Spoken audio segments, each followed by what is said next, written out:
हमारी संस्कृति, हमारे संस्कार सदा रहें हमारे साथ। सब्सक्राइब करें तिलक। मुझे याद आ रहा है, मैंने जब नारद से यह प्रश्न किया था कि इस धरती पर मेरी टक्कर का कोई योद्धा है, तो उसने भी यही नाम बताया था, कृष्ण। कृष्ण कृष्ण। तब से मैं कई बार सोचता था कि किसी दिन उसके पास जाऊं और उसे युद्ध के लिए ललकारूं। हाँ। और आप लोगों ने खुद ही उसका अवसर दे दिया।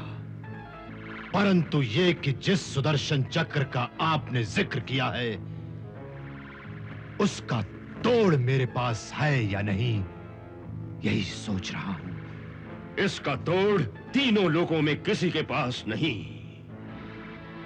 तो फिर युद्ध कैसे होगा? वो तो मेरा सिर काट देगा। नहीं, आपका सिर सुदर्शन भी नहीं काट सकता। वो कैसे? भगवान शिव के वरदान से। आपके पिता को भगवान शिव ने 2 वरदान दिए थे। पहला ये कि इस संसार में कोई भी योद्धा किसी भी अस्त्र या शस्त्र द्वारा आपकी हत्या नहीं कर सकता। और दूसरा वरदान क्या था? भगवान शिव ने कहा था कि सूर्यवंशी हो या चंद्रवंशी, कोई भी क्षत्रिय वीर उसे युद्ध में हरा नहीं सकेगा। कृष्ण वैसे तो गोकुल में पला है, परंतु उसका जन्म मथुरा में हुआ था, इसलिए वो माथुर है। यही कारण है कृष्ण आपको युद्ध में कभी नहीं हरा सकेगा।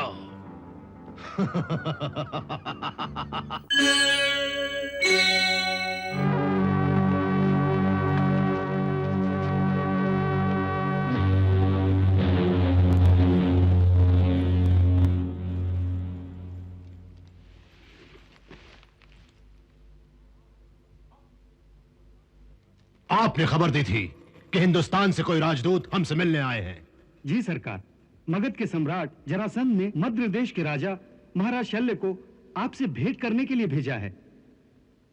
वो सम्राट जरासंध की ओर से एक राजपत्र भी लाए हैं। हाँ, सुनकर खुशी हुई। भारत देश से पहली बार वहां का कोई राजा हमारे यवन देश में पधारा है, इसलिए उनका स्वागत ऐसा होना चाहिए जो हिंदुस्तान और यवन देश दोनों मुल्कों के शान के अनुकूल हो। हमारी तरफ से आज रात उन्हें राजमहल में खाने की दावत दी जाए। जी सरकार। और राजनर्तकी से कहो, शाही मेहमान के स्वागत के लिए एक ऐसी महफिल का प्रबंध किया जाए जिसकी मस्ती में वो इस तरह खो जाएं, जिस तरह कोई भौरा गुलाब की बगिया में खो जाता है।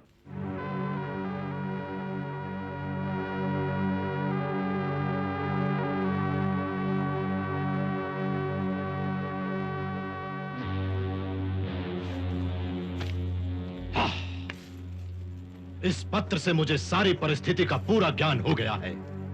बड़े आश्चर्य की बात है कि एक अकेले कृष्ण ने आपकी कई अक्षौणी सेना का नाश कर दिया।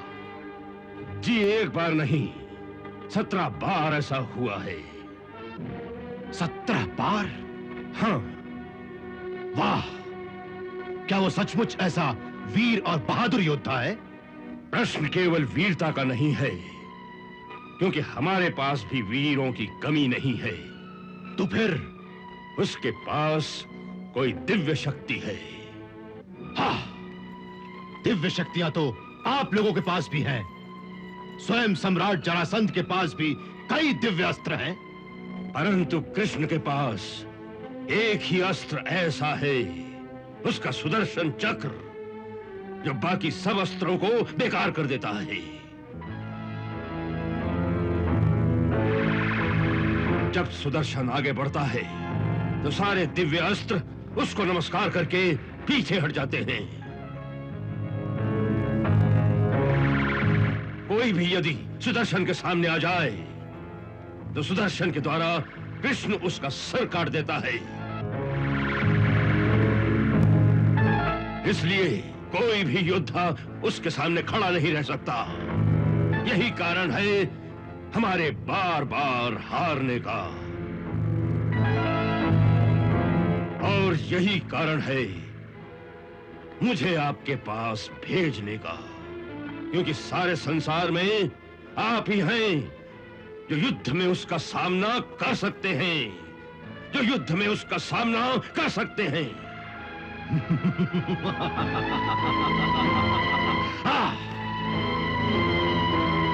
सच पूछो तो ऐसे ही परम वीर योद्धा की मुझे कई वर्षों से तलाश है, जिसके साथ टक्कर लेने में कुछ मजा आए, जीत में भी मजा आए और हार में भी मजा आए। परंतु इस धरती पर मुझे ऐसा कोई वीर मिला ही नहीं। मुझे याद आ रहा है, मैंने जब नारद से यह प्रश्न किया था कि इस धरती पर मेरी टक्कर का कोई योद्धा है, तो उसने भी यही नाम बताया था, कृष्ण। कृष्ण कृष्ण। तब से मैं कई बार सोचता था कि किसी दिन उसके पास जाऊं और उसे युद्ध के लिए ललकारूं।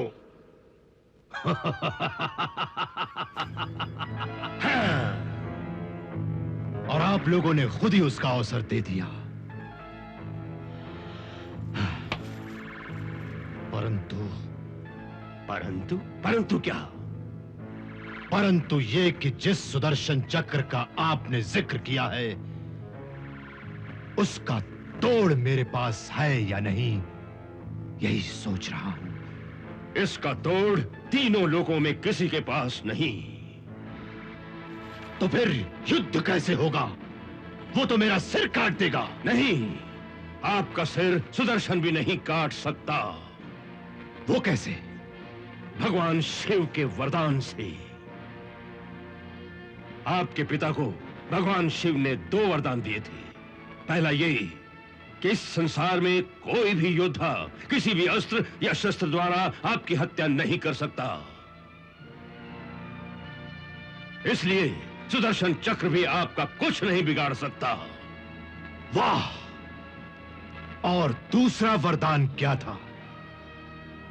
भगवान शिव ने कहा था कि सूर्यवंशी हो या चंद्रवंशी, कोई भी क्षत्रिय वीर उसे युद्ध में हरा नहीं सकेगा।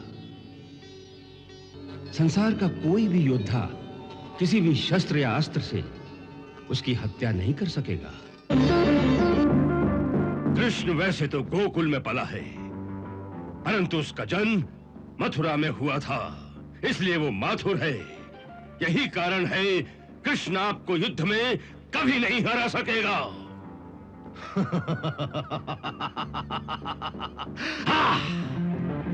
वाह महाराज शल, वाह! आपने तो सारी दुविधा ही मिटा दी। किसी वीर पुरुष से युद्ध करने के लिए ये बाहु कब से फड़क रहे थे, आपने तो हमारी तमन्ना ही पूरी कर दी। वाह!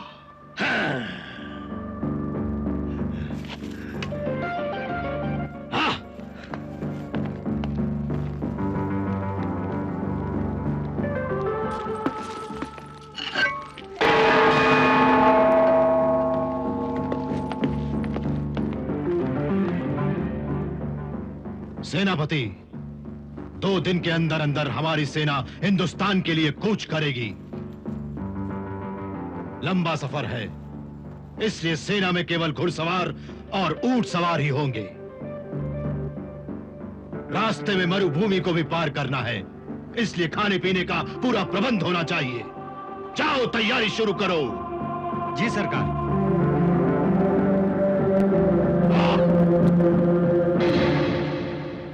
आपकी वाणी सत्य हुई प्रभु, सत्य हुई।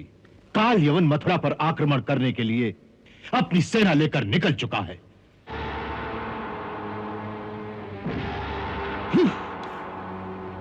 और हमारी सूचना के अनुसार उसे यहां पहुंचने में अधिक दिन नहीं लगेंगे, क्योंकि उसकी सेना बहुत तीव्र गति से चलती है।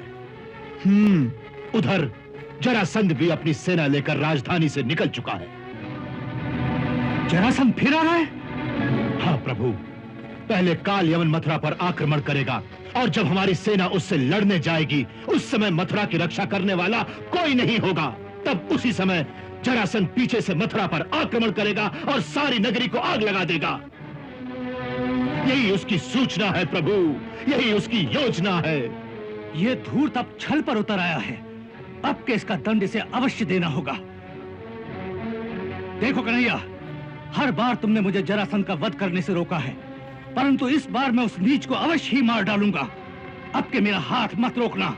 हाँ भैया, मैंने कितनी बार आपसे कहा है कि ब्रह्मा जी ने उसकी मृत्यु आपके हाथों नहीं लिखी, फिर वृथा चेष्टा करने से क्या लाभ? तो फिर किसके हाथों लिखी है? समय आने पर वो भी बता दूंगा।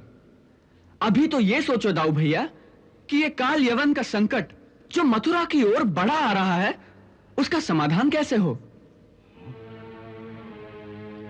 क्यों अक्रूर जी?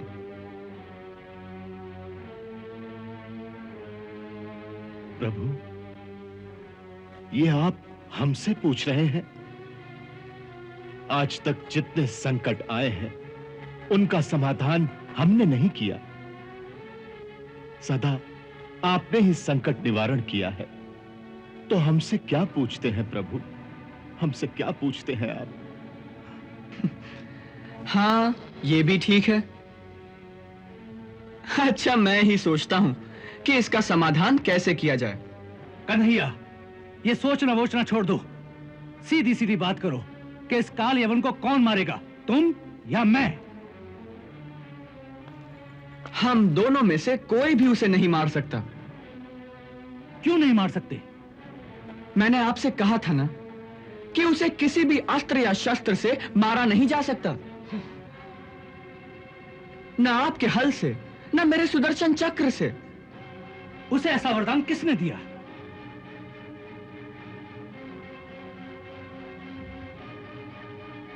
हमारे प्रभु भोलेनाथ भगवान शिव ने। इसलिए हमें उनके वरदान की लाज तो रखनी ही होगी। उनका वरदान था कि कोई भी योद्धा किसी भी अस्त्र या शस्त्र से उनकी हत्या नहीं कर सकेगा। इसलिए युद्ध में उसे जीतना असंभव है। तो फिर क्या होगा? उसे युद्ध में नहीं जीत सकते तो क्या उसे छल से मारेंगे? चिंता ना करो दाऊ भैया, हमें छल करने की कोई आवश्यकता नहीं, क्योंकि उसे हम नहीं कोई और मारेगा। बस मेरी इतनी बात मान लेना कि जब वो मथुरा को घेर ले तो उससे युद्ध करने मुझे अकेले ही जाने देना। अकेले? तो मैं भी साथ नहीं जाऊं? नहीं दाऊ भैया, तब तो सारी बात ही बिगड़ जाएगी। ये काम तभी हो सकता है जब मैं अकेले जाऊं। तुम्हारा ये तर्क मेरी समझ से बाहर है। देखो, भगवान शंकर के वरदान के अनुसार हम तो उसे मार नहीं सकते और ना ही युद्ध में उसे हराया जा सकता है। हाँ,